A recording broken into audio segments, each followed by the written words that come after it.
Welcome.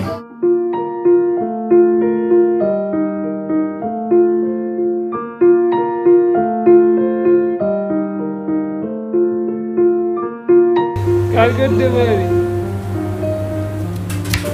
বাজার করি, চা করি। কি নাম তোমার? শ্যামল আমাদের যখন গত বছর এসেছিল তখন কিন্তু ও কথা বলতে পারতো না। এখন 1 বছর ধরে ও কিন্তু কাস্টমার সঙ্গে ইন্টারঅ্যাক্ট করে করে স্পিচ থেরাপির মাধ্যমে কিন্তু এখনও কথা বলতে পারে। আমি জামের বাজার গভি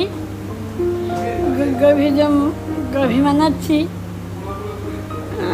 আমি যে গাছ করছি লজনায় খেয়ে পড়ছে লজনা। আমি এখানে খাবার বানাই, কেক বানাই, সার্ভিং করি। বাপি হ্যাঁ। বাকি কি করে এখানে? বাপি কাজ করে, হ্যাঁ? বাপি কাজ করে।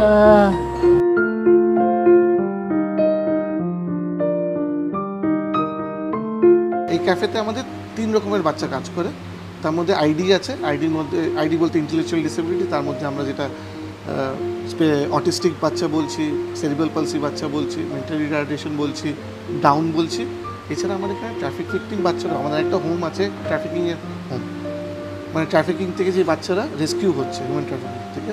আর এছাড়া আমরা রেড লাইট এরিয়ার বাচ্চাদেরও, মানে সেক্স ওয়ার্কার্সের বাচ্চারা সেকেন্ড জেনারেশন প্রস্টিটিউশনকে ব্লক করা হচ্ছে, তো ওদেরও অপরচুনিটি নেই, ওদেরকেও ডিসক্রিমিনেট করা হচ্ছে।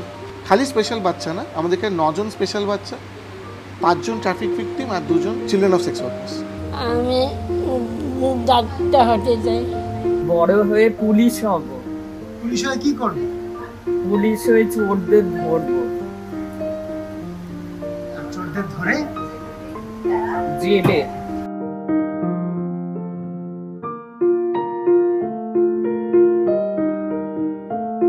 পিৎজা পারি, স্যান্ডউইচ পারি, বার্গার পারি, white sauce, red sauce pasta পারি, পিঙ্ক সস পাস্তা।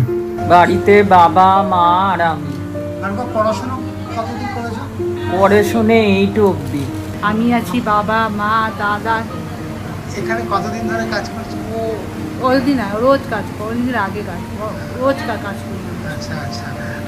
আচ্ছা, প্রথম মাসের মাইনে পেয়ে কি করেছিলে? মাইনবকে কেনাকাটা দিয়েছিলাম, কেনাকাটা হয়েছিল, মাইনবে সব দিয়েছিলাম। কি কিনেছো?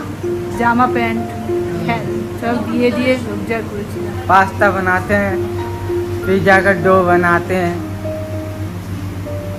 और सब्जी खाते हैं और मिठाई बनाने आता है, मिठाई रसकदाम। প্রথম মাইনে পেয়ে কি করেছিলে? জামা প্যান্ট কিনেছি।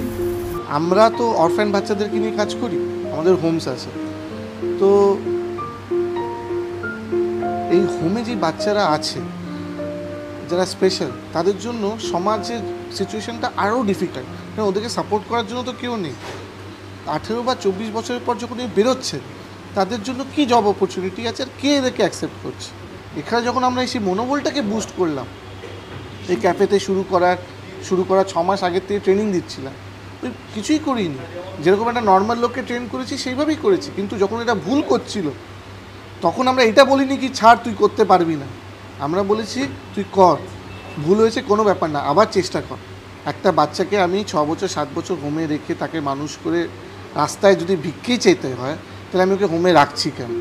আজকের ডেটে যেখানে প্রিভিলেজ লোক ভুলে গেছে সমাজের ব্যাপারে, আমরা একটা এরকম মডেল বের করছি যেখানে একটা প্রিভিলেজকে আমি চান্স দিচ্ছি কি মাত্র খেয়ে সে সোশ্যাল ওয়ার্ক করতে পারে। আর আন্ডার প্রিভিলেজ বাচ্চা, এই যে 16টা বাচ্চা এখানে কাজ করছে, আমাদের কাজ করে এরাই তো চালাচ্ছে ক্যাফেটা, এটা এদেরই ক্যাফে। এই যে ক্যাফে চালিয়ে যে আয়টা হচ্ছে, ওখান থেকে যদি প্রফিট হয়, এখনও হয়নি, লসেই চলছে, যদি প্রফিট হয় তাহলে সেই পুরো প্রফিটটা এই বাচ্চাদের না, এরকম বাচ্চারা যারা বিভিন্ন হোমসে আছে আমাদের, সেই হোমেই টাকাটা যাবে।